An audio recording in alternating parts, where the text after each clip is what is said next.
Hey there, friends. Welcome to Storytime this Monday afternoon. I hope you're having a great day. I have two books for us today. One is children's book, Too Much Noise by McGovern, artwork by Sims Tabac.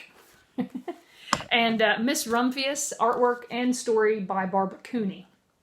Love both of these stories a whole lot. I'm going to start with Too Much Noise.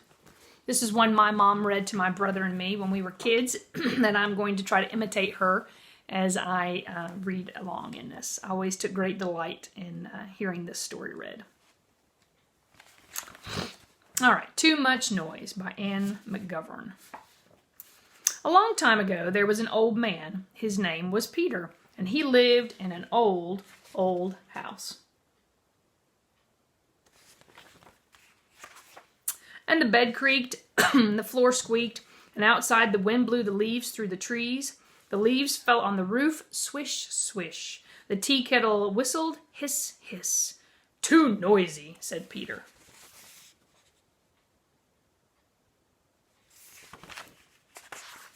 Peter went to see the wise man of the village. What can I do? Peter asked the wise man. My house makes too much noise. My bed creaks, my floor squeaks. The wind blows the leaves through the trees. The leaves fall on the roof, swish, swish. My tea kettle whistles, hiss, hiss.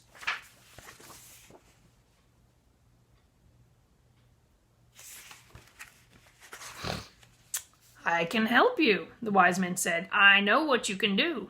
What? Said Peter. Get a cow, said the wise man. What good is a cow? Said Peter. But he got a cow anyway.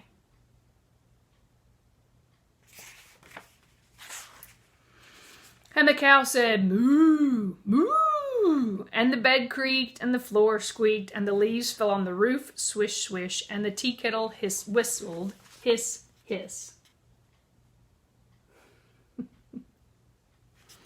Bringing a cow into your home, not necessarily the best way to bring more quiet. Too noisy, said Peter, and he went back to the wise man. Get a donkey, said the wise man. What good is a donkey? Said Peter. But Peter got a donkey anyhow.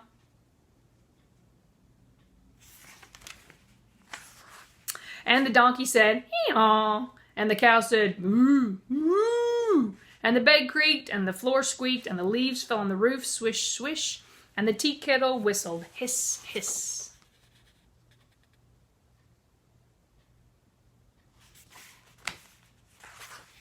Still too noisy, said Peter, and he went back to the wise man.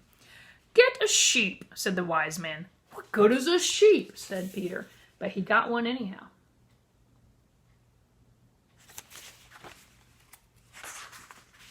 And the sheep said, bah, bah.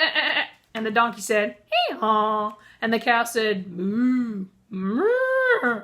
And the bed creaked, and the floor squeaked, and the leaves fell on the roof, swish, swish. And the tea kettle whistled, hiss, hiss. Peter doesn't look at peace in this photo, in this picture. Too noisy, said Peter, and he went back to the wise man. Get a hen, said the wise man. What good is a hen? Peter said, but he got one anyhow.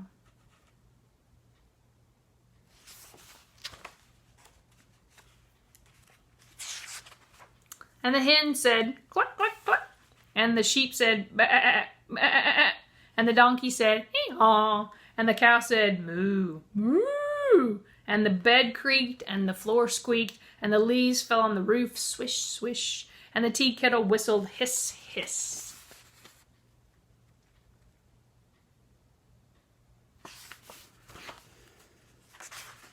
Too noisy, said Peter, and he went back to the wise man. Get a dog, said the wise man. Get a cat too. What good is a dog, said Peter, or a cat? But Peter got a dog and a cat anyhow.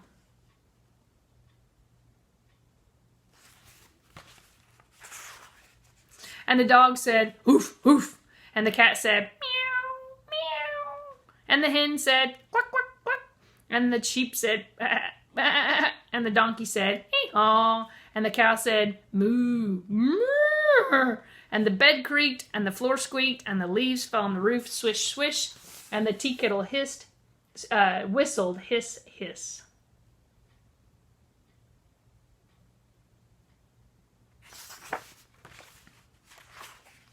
Now Peter was angry. He went to the wise man. "I told you my house was too noisy," he said. "I told you my bed creaks, my floor squeaks, the leaves fall on the roof swish swish, and the tea kettle whistles hiss hiss."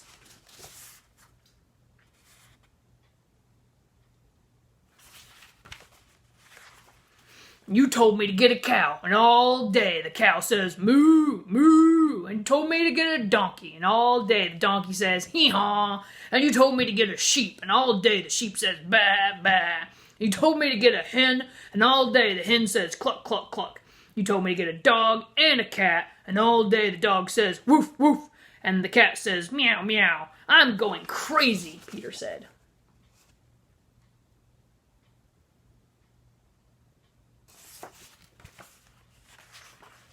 And the wise men said, "Do what I tell you. Let the cow go. Let the donkey go. Let the sheep go. Let the hen go. Let the dog go. Let the cat go."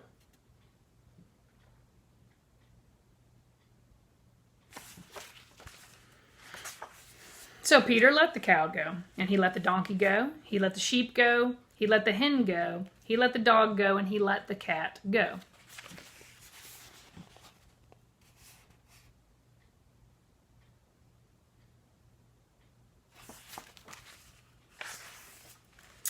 Now, no cow said, moo, moo. No donkey said, hee-haw. No sheep said, bah, bah. No hen said, cluck, cluck, cluck. No dog said, woof, woof. No cat said, meow, meow.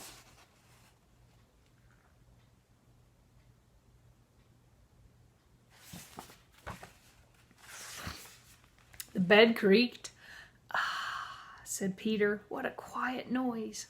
And the floor squeaked. "Oh," said Peter, "what a quiet noise." And outside the leaves on the roof, swish, swish. And inside the tea kettle whistled, hiss, hiss. "Ah," said Peter, "how quiet my house is."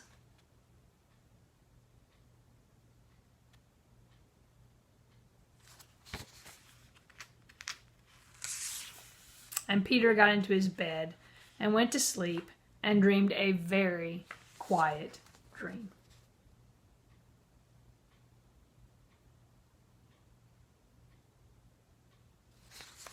The end. One last little picture. I was preaching at church on Sunday about how our lives are filled with too much noise and we need to seek places of quiet. We may not have cows and sheep and chickens in our homes, but we definitely have a lot of noise that we could eliminate. Okay, Miss Rumphius. Yay, Miss Rumphius.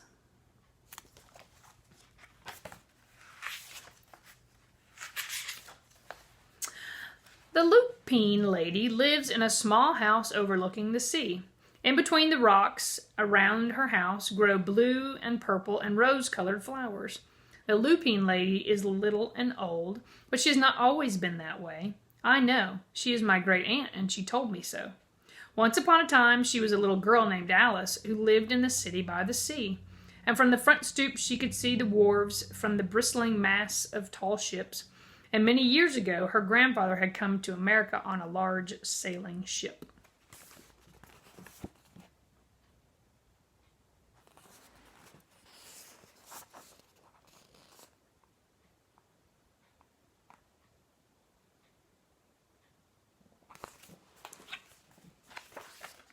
Now he worked in the shop at the bottom of the house, making figureheads for the prows of ships and carving Indians out of wood to put in front of cigar stores. For Alice's grandfather was an artist, and he painted pictures, too, of sailing ships and places across the sea where he was. When he was very busy, Alice helped him put in the skies. All right, so here's him, the ships where he's, the cigar, the Indians in front of the cigar stores, and then on the fronts of the ships. And you can see Alice putting in the clouds here.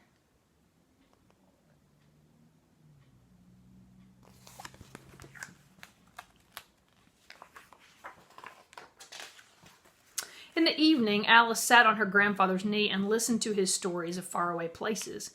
When he had finished, Alice would say, When I grow up, I too shall go away to faraway places, and when I grow old, I too will live by the sea." "That's all very well, little Alice," said her grandfather, "but there is a third thing you must do." "What is that?" asked Alice. "You must do something to make the world more beautiful," said her grandfather. "All right," said Alice, but she did not know what that could be. In the meantime, Alice got up and washed her face and ate porridge for breakfast. She went to school and came home, did her homework, and pretty soon she was grown up.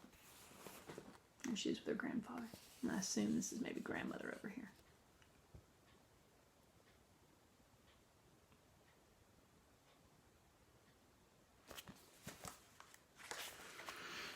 Then my great Aunt Alice set out to do the 3 things she had told her grandfather that she was going to do. She left home and went to live in another city far from the sea and the salt air. There she worked in a library, dusting books and keeping them from getting mixed up, and helping people find the ones they wanted. Some of the books told her about faraway places. People called her Miss Rumphius now.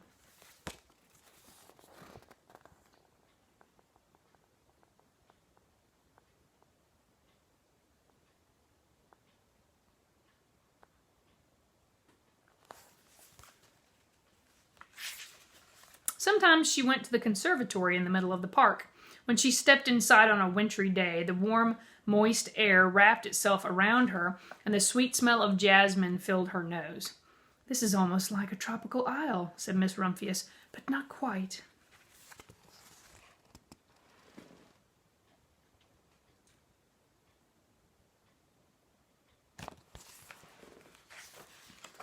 So Miss Rumphius went to a real tropical island where people kept cockatoos and monkeys as pets. She walked on long beaches picking up beautiful shells, and one day she met the Bapa Raja, king of a fishing village. "You must be tired," he said. "Come into my house and rest." So Miss Rumphius went in and met the Bapa Raja's wife. The Bapa Raja himself fetched a green coconut and cut a slice off the top so that Miss Rumphius could drink the coconut water inside. Before she left, the Bapa Raja gave her a beautiful mother-of-pearl shell on which he had painted a bird of paradise and the words, "You will always remain in my heart." "You will always remain in mine, too," said Miss Rumphius.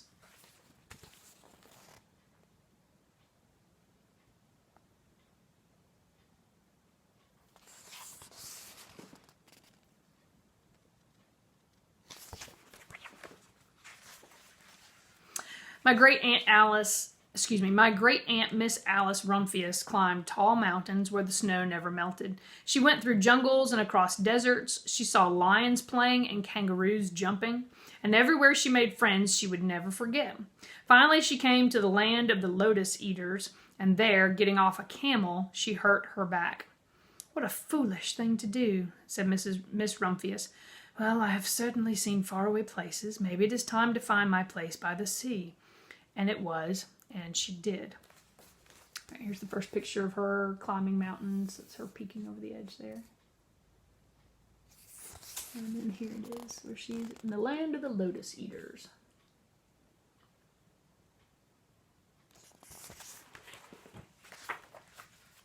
From the porch of her new house, Miss Rumphius watched the sun come up. She watched it across the heavens, sparkle on the water, and she saw it set in glory in the evening. She started a little garden among the rocks that surrounded her house, and she planted a few flower seeds in the stony ground. Miss Rumphius was almost perfectly happy. "But there is still one more thing I have to do," she said. "I have to do something to make the world more beautiful." "But what? The world is already pretty nice," she thought, looking out over the ocean. I really like this picture. Like, you ever see a picture and you're just like, I want to go to that. I want to be there.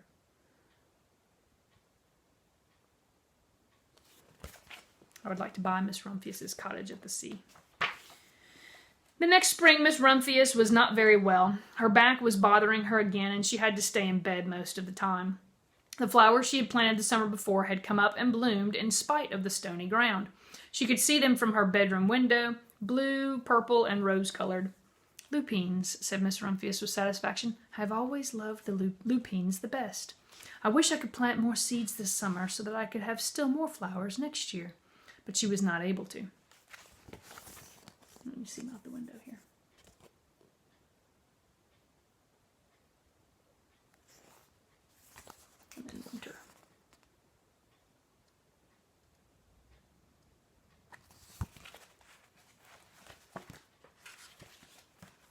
After a hard winter spring came, Miss Rumphius was feeling much better. Now she could take walks again. One afternoon, she started to go up and over the hill where she had not been in a long time. "I don't believe my eyes," she cried when she got to the top, for there on the other side of the hill was a large patch of blue and purple and rose-colored lupines. "It was the wind," she said as she knelt in delight. "It was the wind that brought the seeds from my garden here, and the birds must have helped." Then Miss Rumphius had a wonderful idea.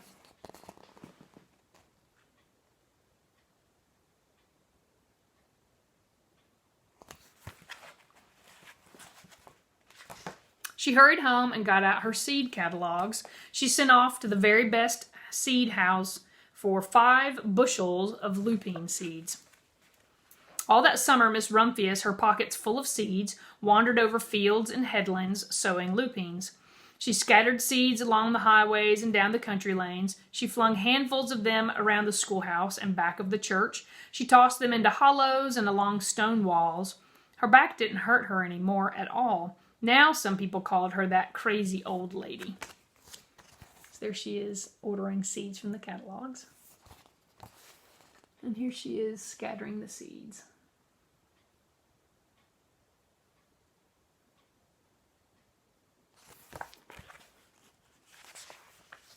The next spring there were lupines everywhere. Fields and hillsides were covered with blue and purple and rose-colored flowers. They bloomed along the highways and down the lanes.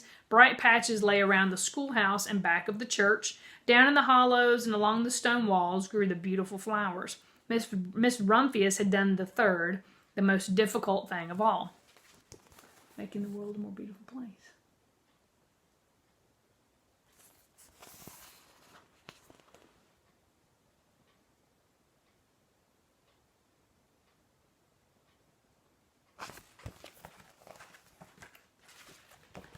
My great Aunt Alice, Miss Rumphius, is very old now. Her hair is very white. Every year there are more and more lupines. Now they call her the lupine lady. Sometimes my friends stand with me outside her gate, curious to see the old lady who planted the fields of lupines. When she invites us in, they come slowly. They think she is the oldest woman in the world. Often she tells us stories of faraway places. "When I grow up," I tell her, "I too will go to faraway places and come home to live by the sea." "That's all very well, little Alice," says my aunt, "but there is a third thing that you must do." "What is that?" I ask.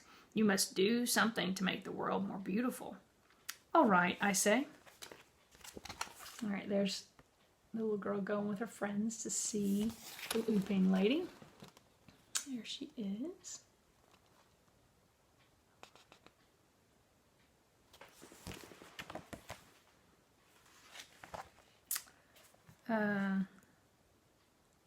All right, what is that? I ask. "You must do something to make the world more beautiful." "All right," I say, but I do not know yet what that can be.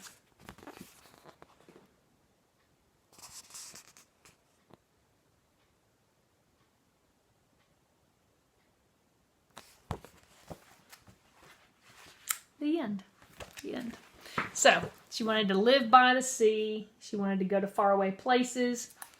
And she wanted to make the world more beautiful. And what a good challenge for us. What are we doing every day to make the world a more beautiful place, so that when our days are done, we will have accomplished the task of having made the world a better place. So, really like this one. Just for the artwork, this one is totally worth it, but I enjoy the story too. Okay, that's our story time today. I think on Friday we're going to start a new book. I have a little short chapter book for us that I think we're going to look at together, and we'll begin that on Friday. So have a great rest of the day on Monday, and we'll see you next time. Thanks for showing up.